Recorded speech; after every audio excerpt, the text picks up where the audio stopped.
कि बहुजन समाज पार्टी के विधायक नहीं जीते और बहुजन समाज पार्टी खत्म हो रही है, तो मैं आपको बताना चाहता हूं कि हम वो बीज है, जितना नीचे हमें गाड़ोगे उतनी ऊपर निकल के आएंगे। कि हमें बहुजन समाज पार्टी जैसा शासन चाहिए, हमें बहन कुमारी मायावती जैसा शासन चाहिए, हमें कानून का शासन चाहिए। मुझे ये इस बात से बड़ी आपत्ति होती है अगर कोई मुस्लिम बहुजन समाज पार्टी के फेवर में बात करता है तो आप ये कहते हो कि वापस आ रहे हैं, कोई ओबीसी बात करता है तो आप कहते हो वापस आ रहे हैं। अरे एससी एसटी ओबीसी और मुस्लिम के पास उत्तर प्रदेश में बस एक ही घर है जिसका नाम है बहुजन समाज पार्टी, उसके अलावा इनके पास कोई भी ऑप्शन नहीं है। अखिलेश के खेमे में बैठने के बावजूद भी बहन कुमारी मायावती जिंदाबाद बोलते हो और बहुजन समाज पार्टी जिंदाबाद बोलते हो, क्योंकि आपका जो दर्द है वो अब निकल के आ रहा है। जो आपकी जुबान पहले कुछ और बोलती थी वो अब सच्चाई बोल रही है। देखिए, वो कुनबा नहीं, वो गैर बहुजन समाज पार्टी के जितने भी लोग थे उनको इकट्ठा करके बहुजन समाज पार्टी के विरोध में किया गया षड्यंत्र था, जिसे आप कुनबा बोलते हैं। जिनको इन्होंने चाहे बल से, चाहे छल से, चाहे धन से, चाहे बाहुबल से तोड़ा था ताकि बहुजन समाज पार्टी को नुकसान किया जाए, ये वो लोग थे और ये कुनबा नहीं था। ये कोई सोशल इंजीनियरिंग नहीं थी जो बहुजन समाज पार्टी ने स्टैब्लिश की थी, ये तो छल की राजनीति थी जो कि बीजेपी के इशारों पर इन्होंने की थी। आप छल की बात कर रहे हो, मिशन की बात कर रहे थे 2022 में। देखिए, अगर आप कहते हैं कि मिशन वो है कि हम उनके साथ अगर हम खड़े हो जाए तो वो मिशन है, तो आपको ये बात समझने की जरूरत है कि वो बहुजन समाज पार्टी थी जिसने बहुजन समाज बनाने के लिए और एक गठबंधन बनाने के लिए भारत की राजनीति बदलने के लिए हाथ बढ़ाया था। ये वो लोग नहीं थे जो बहुजन समाज पार्टी के साथ आए थे।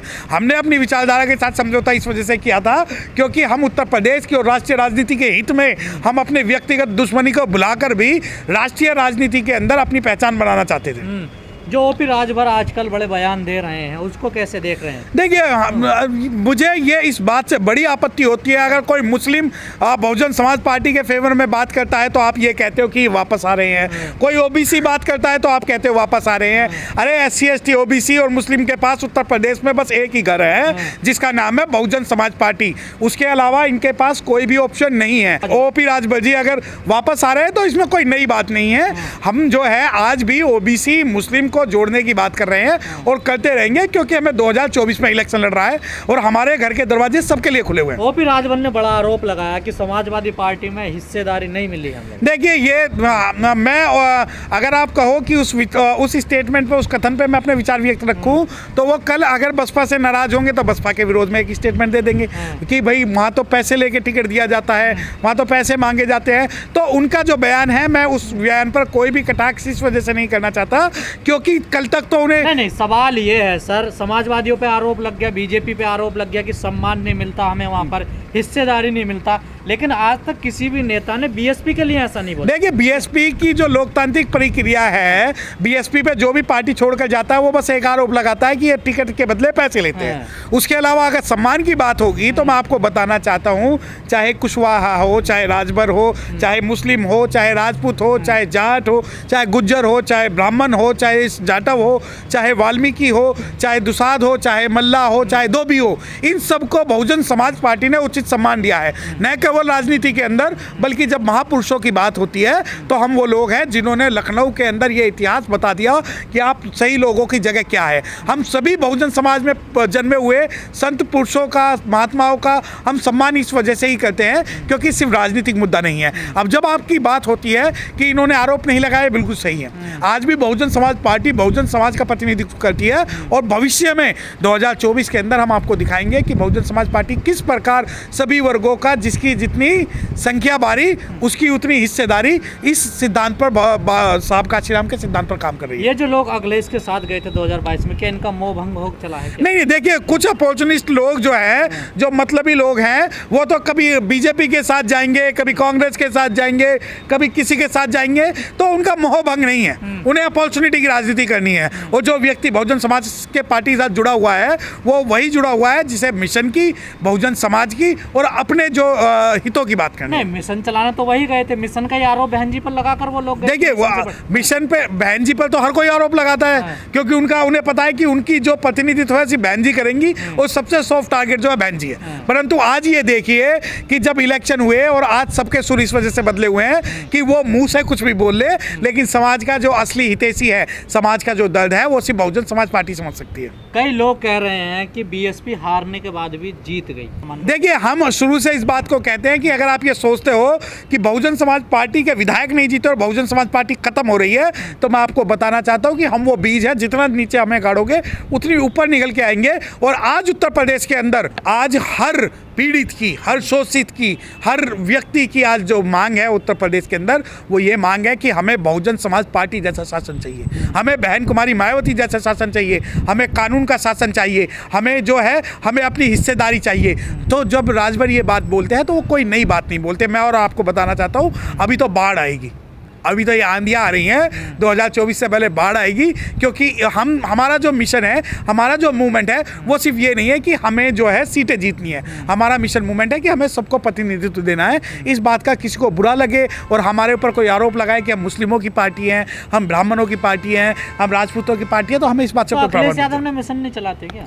कि कमीशन चलाते हैं, वो एक तरफ दिखाते हैं कि बीजेपी के विरोध में और उनके हाल नहीं है। बाबा साहब का स्टैचू लगाते हैं वो, तो स्टैचू तो जितने तो नरेंद्र मोदी साहब ने बाबा साहब की बात कर ली और पंचतीर्थ बना दिए, तो इसका मतलब ये थोड़ी है एक बार बकरे को काटने से पहले जो है उसे अच्छे काजू बादाम खिलाए जाते हैं। बाबा साहब का जो जितने बड़े, दिल्ली के अंदर भी एक सरकार है जो अपने आप को सबसे बड़ा क्लेम करती है कि हम बाबा साहब के सच्चे सिपाही है, वो सरकार है, वो रिजर्वेशन का विरोध जो है वो पंजाब में करती है और दिल्ली में करती है। तो इसका मतलब ये नहीं कि अगर आपने बाबा साहब की फोटो लगा दी तो आप बाबा साहब के सिद्धांतों पर चलने वाले हो। ये वही बात है कि बाबा साहब का फोटो लगाकर हमें टारगेट किया जाता है, हमें मुद्दों से भटकाकर हमारा शिकार किया जाता है। जो तमाम लोग कहते हैं कि जो बहन जी की लीडरशिप है, वैसी बहुजन समाज में किसी नेता में ऐसी लीडरशिप नहीं है। आप भी सहमत हैं? देखिए मैं आज भी सहमत हूं, मैं कल भी सहमत रहूंगा और मैं वर्तमान में जीने वाला वो व्यक्ति हूं। मैं आपको एक बात बताना चाहता हूं कि कुकुर मुत्ते जो हैं, जब बाबा साहब जिंदा थे तो बाबा साहब का उन्होंने विरोध किया। जब साहब काशीराम जिंदे थे, साहब काशीराम का उन्होंने विरोध किया।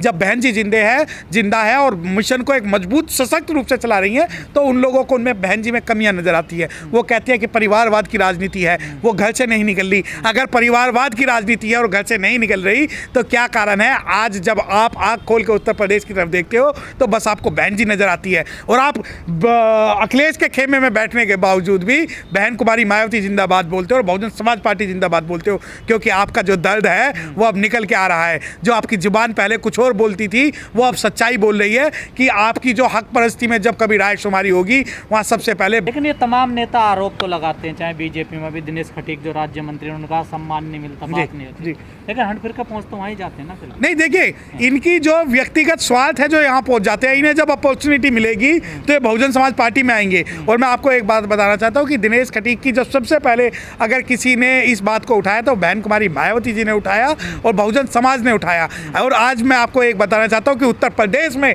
जब भी बहुजन पर अत्याचार होगा तो सबसे पहले बहुजन समाज पार्टी उसकी आवाज़ उठाएगी, चाहे वो किसी भी पार्टी में हो। हमें इस वजह से हम उसको अकेला नहीं छोड़ेंगे कि वो फला पार्टी में और ढिमकाना पार्टी में है। हम उनके साथ कल भी थे, आज भी है, और हमारे जो द्वार है वो सबके लिए खुले हुए हैं। लेकिन जब मिशन की बात आती है, बार बार मिशन का जब जिक्र होता है, तो तमाम जो बहुजनों के बड़े बड़े नेता नजर आते हैं वो कहीं ना कहीं किसी मंदिर में किसी कहीं मिलते हैं, लेकिन बहन जी का कोई ऐसा फोटो वायरल, देखिए ऐसा फोटो कोई नजर नहीं आता। देखिए साहब काशीराम साहब ने जब घर छोड़ा था और मिशन चलाने की बात कही थी, तो साहब काशीराम साहब ने कहा था मैं किसी की शादी ब्याह या किसी की मृत्यु में शामिल नहीं होऊंगा, क्योंकि मेरे लिए सिर्फ एक व्यक्ति विशेष मायने नहीं रखता, बहुजन समाज मायने रखता है। और जब आप बहन जी को कहते हैं कि भाई बहन जी की फ़ोटो, बहन जी के जब भाई का परिनिर्वाण हो गया था, बहन जी दिल्ली में नहीं थी और वो मीटिंग ले रही थी लखनऊ में, और बहन जी ने उस मीटिंग में ये बोला था कि मेरे भाई की जो लाश है वो घर पे पड़ी हुई है, परंतु मेरे लिए मीटिंग सबसे ज़्यादा ज़रूरी है। तो बहन कुमारी मायावती जब अपने दुख में नहीं जा रही, उनका मकसद यह है कि जैसे बाबा साहब डॉक्टर भीमराव अम्बेडकर साहब ने अपने बच्चे खोने के बावजूद भी अपनी जो पढ़ाई जारी रखी थी ताकि समाज का भला हो सके, उसी लिए बहन कुमारी मायावती जी जो है वो किसी भी सामाजिक फंक्शन में इसलिए नहीं शामिल हो रही ताकि उसका जो समय है वो समाज को दिया जा सके, संगठन मजबूत करने में दिया जा सके और बहुजन समाज पार्टी को मजबूत करने में दिया जा सके।